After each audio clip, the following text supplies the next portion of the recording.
So, welcome back to the Defiant Spirit and Wealth 360, where I get to partner up with my good friend Michael Feiner. What's happening, Mick?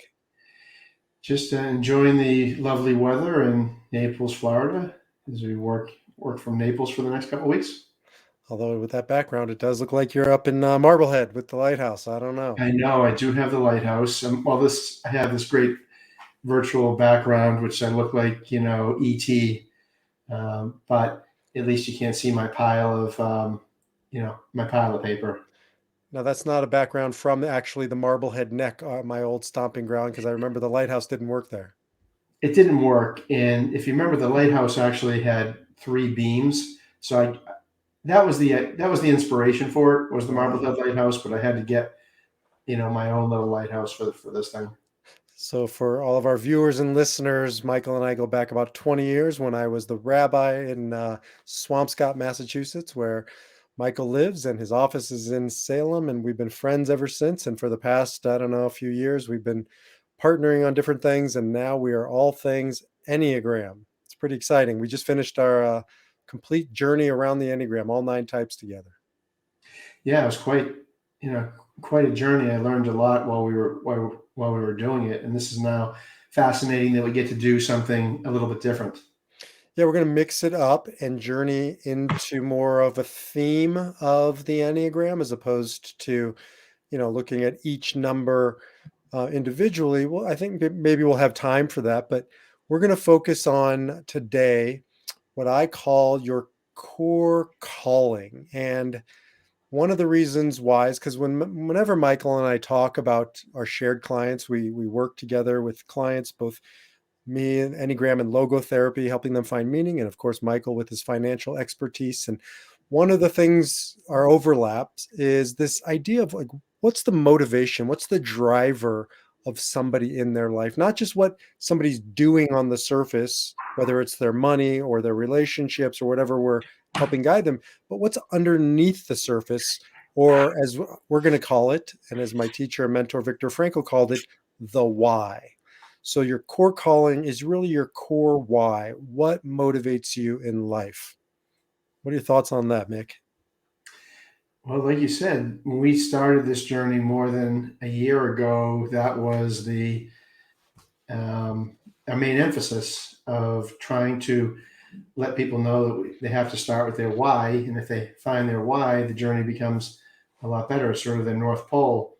Mm-hmm. And for me, I thought about it a lot over time, and you've helped guide me through it. And my why is basically trying to help people meet their goals, at least from a business perspective, is for people to meet their goals and to self-actualize to the extent that they can from a business perspective. So it isn't just about the mechanics of the money. It's meeting the overall health goals mentally, physically, in every other way, in their lives. Um, so Viktor Frankl had a statement, quote, paraphrasing Nietzsche, but I think of it as Frankl's, and it's in his book Man's Search for Meaning, and it's part and parcel how he got through the Holocaust. And I think it's brought a lot of people relief reading this line, but he or she who has a why can endure anyhow. And when you know your why, the rest of it becomes details. You'll find a way. But if you don't have a why, I don't care how much money you have in the bank. I don't care how much success you have on the resume. If you don't have a why, if you don't know your why, if you're not living your why, you're in some dark territory, some dangerous waters in my experience. And so I think both of us really are committed to helping people find and live their why. It I think it's definitely the most important thing that you can do because you can get caught in the weeds or the trees for the forest if you don't have your why. And it helps focus. And as we discussed before, you need to have the end state of where you're going. And if it's not meaningful, once you get there, whether it's earn more money or even if it's specific, you're not going to have any more satisfaction. And that's really the issue, a lack I of satisfaction, see, at least financially. Right, because it's a never-ending accumulation of whatever you want to accumulate, and it's like you're trying to scratch an itch that you just can't scratch it because it's not your why. Your why was never to have more money. It was to, what the money could bring you. We've had this conversation many times. If you don't know why, you're just going to keep going after more or more relationships or more fill in the blank, and more is just more. It isn't meaningful. So helping people really get clear about, well, what is it that you want? And then going under, a lot of people, understandably, we're busy. We don't necessarily know. Part of my work, and I see it with you too, is okay, and what's underneath that? And what's underneath that? Let's get down, let's drill down to the foundation, the bedrock. Because a lot of times people will say, oh, my why is so my family will have financial independence and freedom. Okay, but to do what? Like to be independent for free to do what? Well, I want them to. And then you just keep going layer and layer and layer. And my experience is you get to the bedrock with everybody eventually if you do this work. It is the bedrock, but you know how hard it is to get to bedrock when you're digging down in the earth, and that's the hard part. If it were easy, everyone would be doing it. But I think you have hit gold, or you struck gold when you're dealing with it.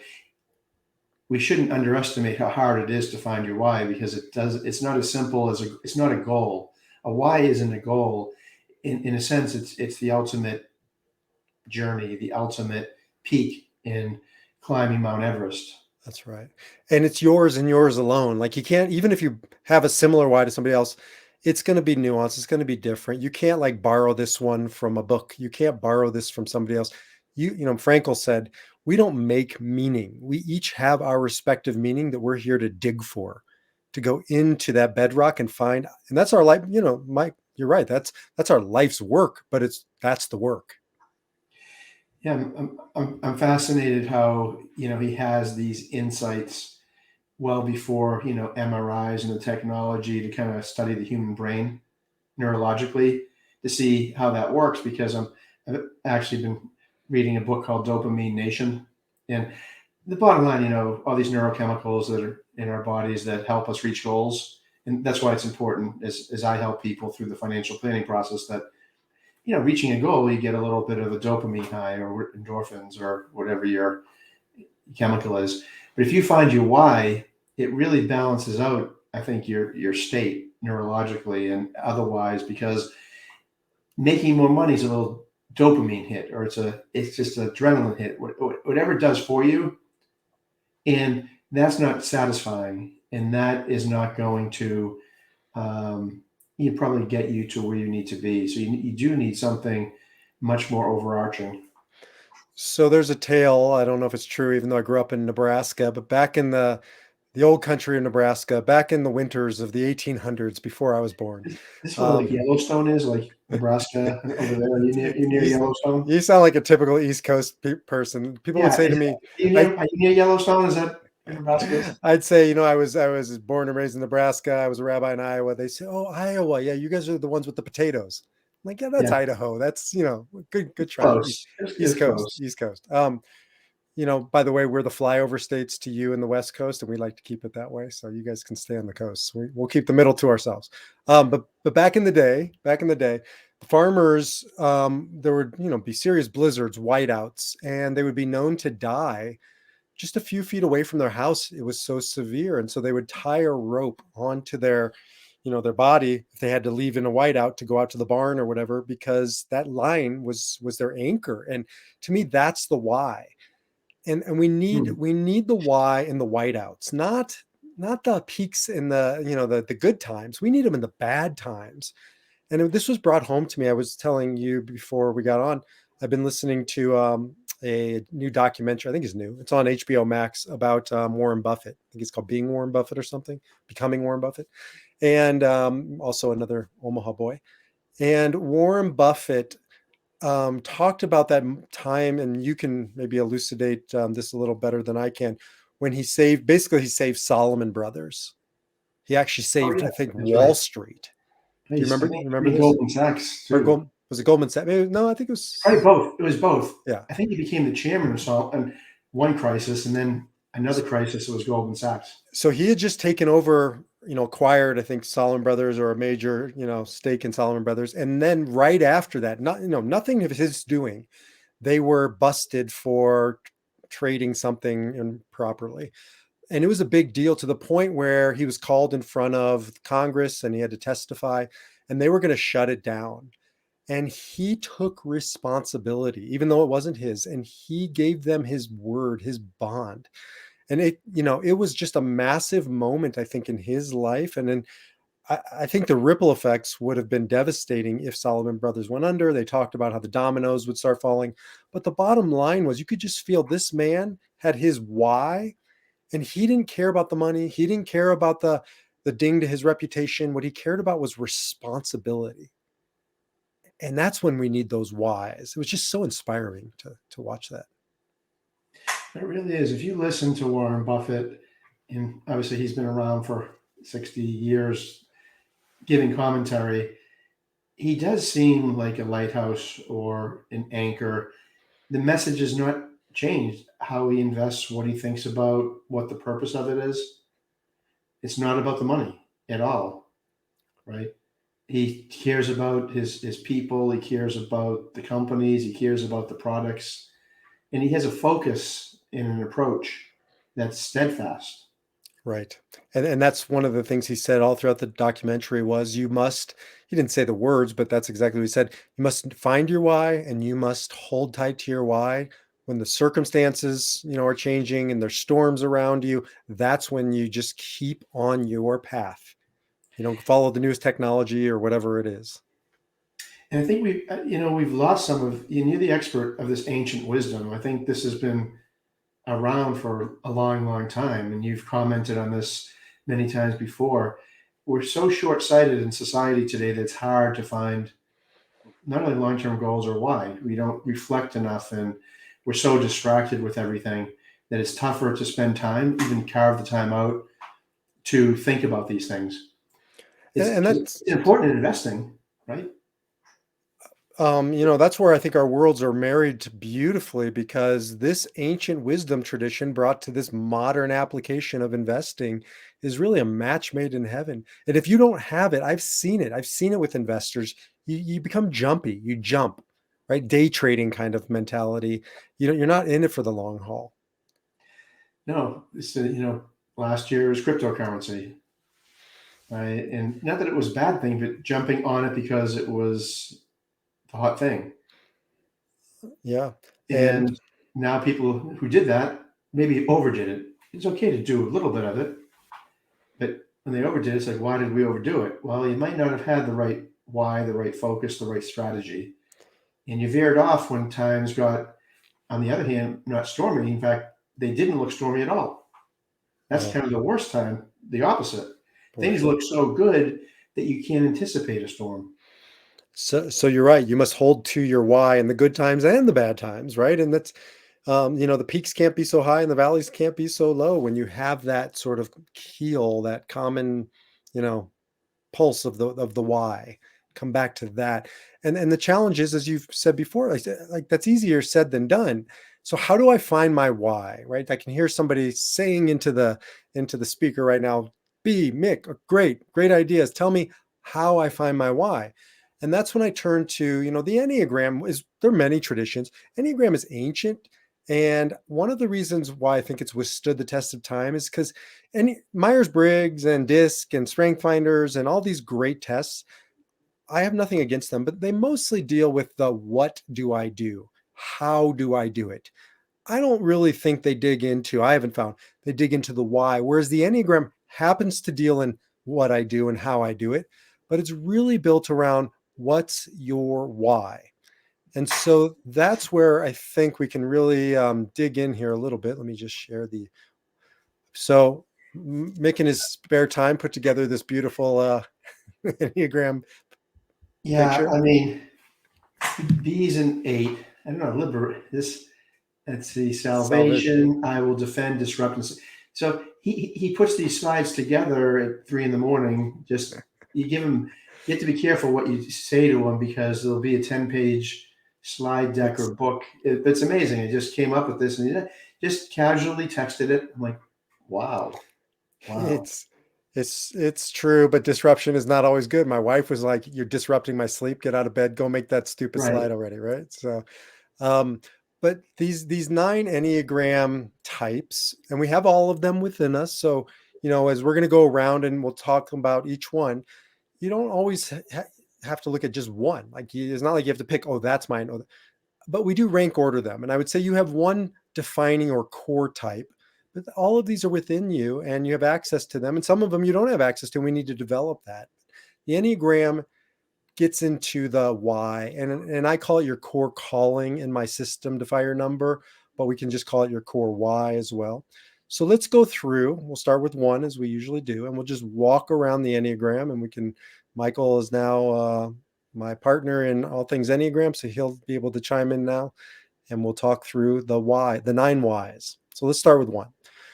I call this one integration, and a deepest level of integration, because sometimes the word doesn't explain what it is, but integrity. When you think of integrity, sometimes we think of like truth telling, but integrity comes from the word integral, whole. And so, what I find with ones, the reformer, the perfectionist, is they want things to be whole or complete. They have a very hard time when things are imperfect. So, their drive is to integrate, is to make whole, is to make perfect. And this is just like, it's hard to describe, but if you're a one and you're listening, you know what I'm talking about. You go into a room, you go into a situation, and you just naturally see the imperfections. And like there's this core calling within you that says, perfect it. Anything you want to elucidate that one with? No, one's the ultimate, I think, to-do list person, and like you said, wants everything um, in an equilibrium, wants everything complete, finished, done, It's wants a the world to look a certain way. I think they have their why is they know what they want the world to look like. The traditionalists, in many ways, I think. I think so too. I think they're right. I think that they have a vision that the rest of us don't naturally have of a perfect kind of a union, right? I mean, you have some ones in your life, and I know the one, at least one of the ones in your life, really has this image of perfection that she helps drive you towards. Yeah, and I'm pretty sure my daughter took an Enneagram. I think a while ago when she was in finishing her PhD. I was talking to her about it. She said, "Dad, and I know she has to take one. Everyone's taking one with B except my daughter because she's at school." And she said she tested it. She was a one, which makes sense to me. I wasn't sure if she was going to be a one or a two with some three in her, but she said that when she took it a while back, um, that she had tested that she was a one, and the reason it came up is that she was hounding me this weekend about something on her health insurance. Mhm. Right, it's not due for like 2 months, and she just got the letter this weekend, and I was in the middle of some things, but she couldn't stop, until she finished getting that decision made and how she was going to deal with it. And I said, that really is the one in you of wanting to have everything kind of in order, done. And she views the world very traditionally, Yes, they're very conservative by linearly, very nature. traditional. Um, Yeah, pe- yeah, there's a right and a wrong way to do things. I know Lizzie, and I knew her as a little girl. She was this way as a little girl too. Even the way she approached her, I don't remember that many bat mitzvahs I did, but I do remember hers. And she was very serious, right? There's a responsibility. That's the word I'm looking for with the one. right. No, it is amazing, when you think about it. And I know, obviously, as my daughter is a good example, I know what she thinks about for the world. I kind of know what motivates her, Mhm. how she thinks about things, and she has a certain order that she wants to do things in a certain order too. Where I, as a three, and maybe you as an eight, I'm not looking things in certain order, but she has things in a certain order, a certain Maslow. I don't say Maslow's hierarchy of needs, but she looks at things in a certain progression as to her why, and whatever her ultimate why is, there's a progression to it. Right? And threes and ones can look a lot alike in that they're both getting things done, but threes, the achiever like you, they don't care the order as long as it's the best way to get it done. And that's the pragmatism there with the three. Ones don't, they're not always pragmatic. Sometimes they're idealistic to their Mm. detriment, right? Because the Oh, world is messy. Money's messy. It doesn't go according to order always. that that is so true. So our blessing is our curse. So Lizzie, you're listening. Your blessing is this drive for order, perfection, integration, whole, Yeah, and it's also our it curse. was. Yeah. She hit me today on my website. I just for everyone to know, I've put up all of B's hard work. Like a good three, it looks like I did it, but he really did all the work, right? And I have 9 different, summaries that B did. But it says, for example, for one, it says the reformer, or two, it says the helper. And Hmm. my daughter said, Dad, you probably should put Enneagram one, the reformer, Enneagram two, the help. She immediately looked at what was, not in her world in order. And I said, yo, it's a good idea, which I'm going to do. But it didn't occur to me, even though I've been doing this with you for a long time. But to her, like, Dad, I couldn't get to my one fast enough. I had to figure out which one was the one. So, my work with the ones tends to be to, as we said in the previous podcast, but is to help them be less perfect, help them be worse, Right. right? And that's not easy for a one. But knowing that helps me with her why, because now I realize she's an idealist more than anything and helping me to understand, because this is why this is so great. Hmm. As she's doing things, I realize, and you've taught me, well, I have to help her be less perfect, less stressed, less anxious over trying to get things done idealistically, which is, not easy to do. And so ones put their attention on their circumstances, on their environment, on the things that need to be done. Twos have that same sort of idealism, but they put it on people, on relationships. It isn't to say ones don't do relationships. It isn't to say twos don't care about the details out in the world. But by and large, the why, right? And the why of a two as we move over is the helper, the Yeah, nurturing person is all about I live for relationships. I will nurture, I will love, I will connect, connection. yeah. So you just found my mother. Your I put her daughter and your on mother. my mother's a two, right? We call, and she's the two. So now we have the one, the two, the three. We're getting around the circle here. So we'll hit them all. And your mom, the two, Mrs. Feiner, we're delighted that you're listening. You're like one of our viewers. And so, you represent twos, but there's a lot of nurturing, loving twos. We need these people. We need you. We need these people in our lives because they're the one who come bring us back to what it's all about, which is connection, connection, connection. Yeah, they really are. They almost seem like they're the easiest one to find their why. And I don't know if that's true, but they seem like about everything's about people and the relationships, and it's almost easier to identify that versus if you were to tell me an eight's why, like you, I'd be absolutely no idea, right? It's probably it's some mystery, but a two, it's like, okay, you want to help people, and you just a good. It's true. It's true. But that's also the curse. That's the challenge. Why? Because if you spend your whole life believing your why or driven by that why of relationship and connection, you can lose yourself. So many people I talk to are Enneagram twos who, they come to like the empty nest when it's the next chapter and that why is really disrupted or a marriage falls apart or whatever it might be, the relationship is dissolved or somebody dies, that they're really shaken in ways that other types aren't. Yeah, that makes sense. A lot of um, sense.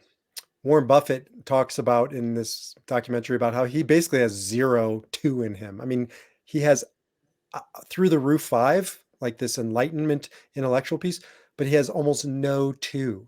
And he talks about it, his family talks about it. And so, like sometimes we need opposites in our lives to help balance us out. So twos are wonderful, but they also need some of these other types to really show them a different type of a why. So that's the two. Going into the three. All right. You talk about this one. Well, I guess because I'm a three, we get to talk about the why tends to be, twos were futuristic. we're looking towards the future to achieve and accomplish things. I think the hard part about being a three is trying to figure out what that is Mhm. in the deepest sense, not just surface accomplishments, which is what you've taught me in this past year plus. It's not just about looking like you're accomplishing things, or even if you're accomplishing things, that that's the end in itself. It's what's the purpose of trying to keep moving down the path of accomplishment. So good. Last night I was watching Monday Night Football. Tom Brady may have played his final game, right? But we don't know. We don't know, but he's a three, right? He's the ultimate three, right? He retired last year this time, and then he unretired, and now he won't commit to retiring because, right, he needs to stop and remind himself about his why. Because threes will get into motion and they're almost impossible to stop. Bernie Madoff, these other examples, I mean, very different, but like the why just starts, you lose your why and you just keep the momentum Right. going, and you wake up, and it's Lily Tomlin said, I climbed the ladder of success to realize it was leaning against the wrong wall. Wow, that's a great quote. I think you said Muhammad Ali is a three, right? I can't really tell. He's either a 3 or an 8. He's got the Okay. performance value of a 3, though. Yeah. But the reason I say that is that, I think about I'm the greatest of all time, fly like a butterfly, sting like a bee. And I'm not sure that's should be the complete why, right? That's almost a journey on the way to why. But a lot of the threes, whether it's Tom Brady wants to win, he wants to be the greatest of all time. That's why I bring it up, right? He's won But see, 6 that's the Super thing. He Bowls. already is. But he can't help himself to do more, right? But that's when you have to know your why. And your why isn't to be the greatest of all time in football. It's to be the greatest of all time. Now it's time to redirect it to the why, because again, the how is football, right? That's the how. It has to be the how because football ends. But Tom Brady doesn't have to end. And this is the challenge with the 3 I see over and over. We've got to get you back to your why. And your why, if it's to be the greatest of all time, now let's be the greatest governor of Massachusetts. He could easily be that. Whatever he wants to do, he can do. Redirect it, Tom. Redirect it. Don't go back into football. President of the United States, at least, right? I wouldn't doubt it. Would not Right. doubt it. But to your point on threes, previously that sometimes if you're a CEO and you're a three, or you're a professional athlete and you're a three, and you lose your uh, not so much a job or you retire or that type of thing, you feel lost after that because you've lost your sense of achievement. And I've seen that a lot in clients too, for that reason. so once you get back to your why, though, the how changes. You're no longer the CEO and you're retired and you're down in Florida. But now let's get back to your why. And then that's why I didn't put achieving, because I think that's a little thin. I think it's really actualization, to actualize, to take um, somebody's dream or even your dream and make it reality. This is the superpower of a 3. I was in the tech world for a while in Israel, and everybody's got a good idea. Everybody's got an idea for a startup, but very few can execute on the idea. This is the 3 superpower. Yeah, I agree 1,000%. Actualize potential into performance. So 3s, get back to that why. We need you to actualize.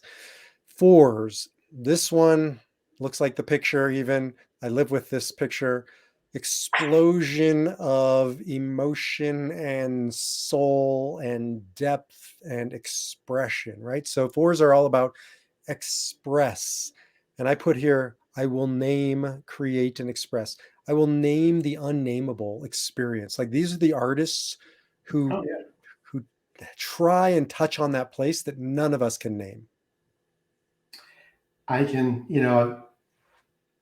I'm not even sure I want to mention this because you will do a slide and probably 20 pages on this, but I can now tell when a four texts me versus when other people text me.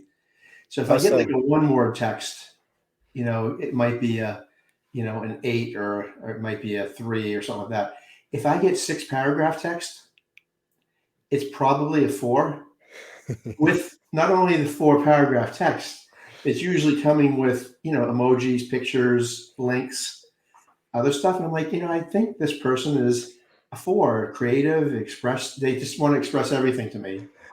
And I feel badly because when I return the text, It's not I like a just want four. to say, you know, I want to send an emoji, but I'm like, they just spent so much work Okay, putting the text. so here's a strategy that's going to give it away when you do it, but it's a good strategy. Trust me, I know this one. So, But it was just funny that you said that because I see the expression digitally now. but here's a way for you to address that, because if you give a one-word text, you might as well send them the emoji of the bird, right? Because that's all they hear. I was going to ask you about this. I was just like, because I got one recently. You could send a smiley face emoji and it still comes across as the Right. finger, right? I was like, how much do I have to? That's what do I have to. How much do I have to send So back? so Because so I don't here's want what to you do, call the brother. person. Trust me. This is I'm coming up on 24 years of marriage, and so I predate the emoji thing, but I learned once we had emojis, don't bother with the emoji, don't bother with the text. What you do is that's why God made that microphone button, and you Oh, you you do a little voice thing, honey. If you're listening to me, sorry, giving away my strategy. She doesn't actually. The good news is she doesn't listen to my podcast. So I hit the microphone and I say, that was such a beautiful text. I can't even do justice to it with text.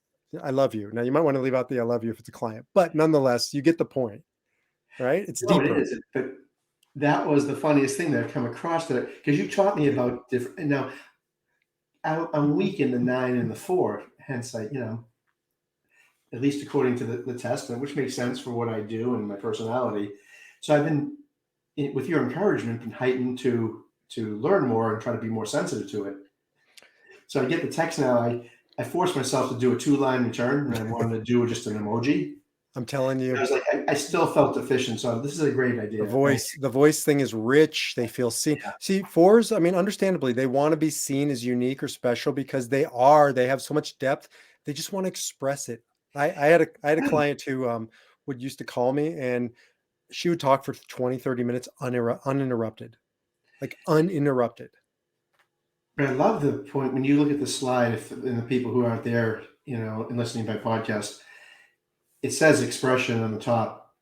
That I love how you express that, for lack of a better pun.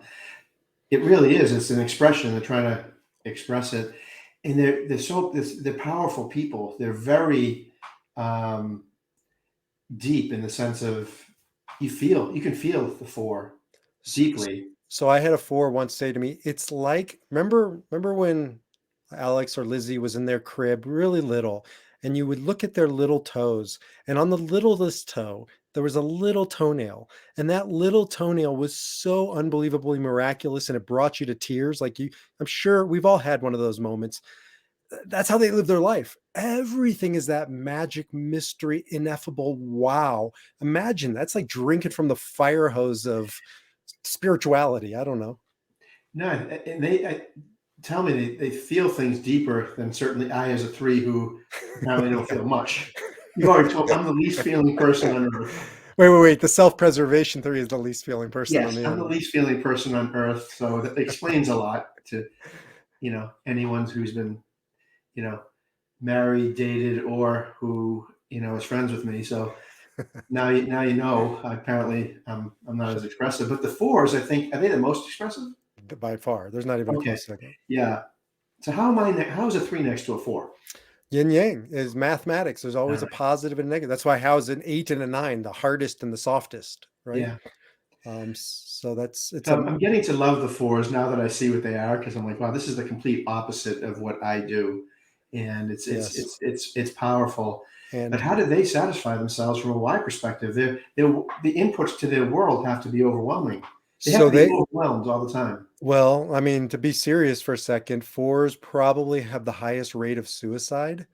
If you look at artists, if you name the artists who've taken their lives, Kurt Cobain and Janis Joplin, I Yeah. mean, like the list goes on. They're all fours, and there's a tortured artist in there.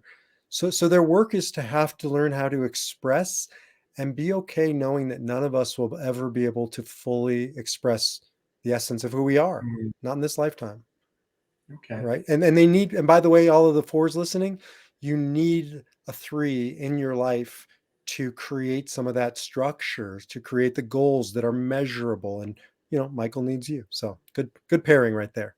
Mr. Spock, Mr. Spock was a 3, I'm guessing.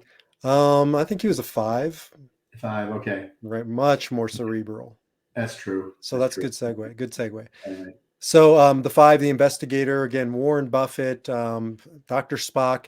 These are people that operate at a higher level, where 4s operate at the highest level emotionally, 5s operate at the highest level mentally. So they're both equally complex and sophisticated and nuanced. We can't understand 4s and 5s if we're not one of them. That's why they're at the bottom of the Enneagram. 4 + 5 = 9. There's this depth and darkness to a 4 and a 5, a complexity that none of the others have. But a 5 is illumination at their best. Again, this Buffett documentary reminded me of that.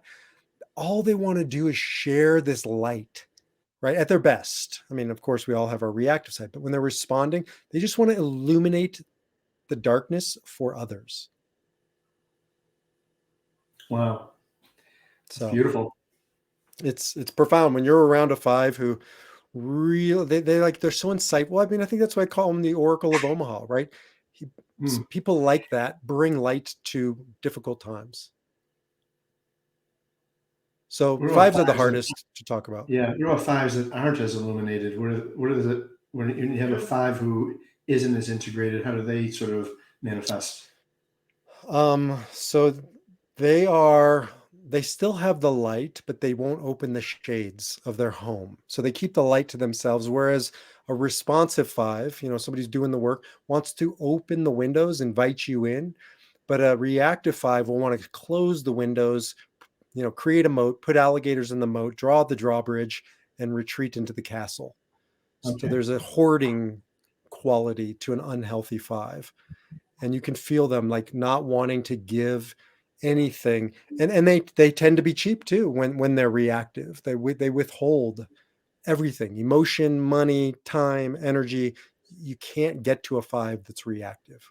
But a 5 that's responsive, they will illuminate your life. So, all right, Enneagram 6, devotion, the loyalist. This is a picture of Apollo in a little service outfit, I think. Actually, He that's does a look white like a little golden retriever, doesn't it, or little. lab? So 6s, again, this is all of these are the core calling before you get into all the shit of life and the fears this is our deepest drive, our longing. And for 6s, it's I will protect, I will belong, I will serve. There's a service or a duty quality to a 6 that you can just feel when you're with a healthy 6. Devotion, devoted. Anything on the 6, or should we move on? I think you've summarized that well for a 6. Enneagram 7, liberation. I'm really trying to help defy some of these stereotypes because it'd be too easy to put on their fun, freedom, all of these things, but that's shallow. I mean, and we all have our shallow side of our Enneagram type, but at the core calling, the 7s I meet, they're liberators. So what does that mean? When they want to, 7s want to have fun and they want to experience life and they want to do everything, but it's not coming from a place of shallowness. It's coming from a place that, we have X amount of time here.